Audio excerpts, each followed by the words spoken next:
কদিন ধরে ঠান্ডাটা কিন্তু অনেকটাই কম আছে, তাই সকালে উঠতে তেমন কোনো অসুবিধা হচ্ছে না। তাই আজ সকালবেলা উঠেই বরের জন্য সমস্ত রান্না করে দিলাম।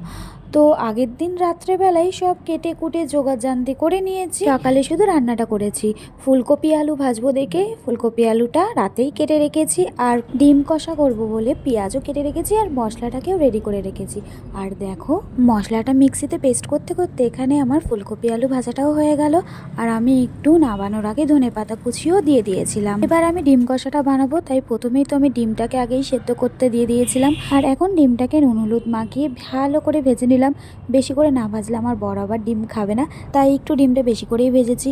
তারপরে কড়াইয়ের মধ্যে তেল দিয়ে সেখানে কালো জিরে আর তেজপাতা ফোড়ন দিয়ে আগের দিনই রাত্রে পেঁয়াজ কুচিয়ে রেখেছিলাম, তো সেটাকে হালকা করে ভেজে নিয়ে যে মশলাটা পেস্ট করলাম সেটা দিয়ে দিলাম। আর দেওয়ার পরে নুন, হলুদ গুঁড়ো আর কাশ্মীরি লঙ্কার গুঁড়ো দিয়ে ভালো করে কষিয়ে নিলাম। কষানোর পরে ডিমগুলোকে দিয়ে মশলাটাকে আর একটু ভালো করে কষিয়ে নিচ্ছি। আর এই মশলা কষাতে কষাতে দেখলাম ভাতটাও হয়ে গেছে। আর দেখো, আমার কিন্তু এই ডিমের কষার মশলা একদম কষে গেছে। আর আমি এখানে জল দিয়ে ফুটতে দিয়ে দিলাম। কিছুক্ষণ রেখে রাখার পর আমার ডিম কষা এখানে রেডি। আর বরমশাই এখানে আগের দিনের চিকেন কষা দিয়ে মুড়ি টিফিন করে নিচ্ছে। আর গুজির তো তার আগেই খাওয়া হয়ে গেছে, তাই ওর পাপার পাশে চুপটি করে দাঁড়িয়ে আছে।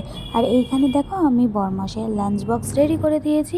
তো দিয়েছি ভাত, ওই দোকানের কেনা চিপস ভাজা, আলু ফুলকপি ভাজা আর ডিম কষা। তো বরমশাই রেডি হয়ে গেছে অফিস বেরোনোর জন্য, আর গুজিরও শুরু হয়ে গেছে দুষ্টুমি ওর পাপাকে আটকানোর জন্য।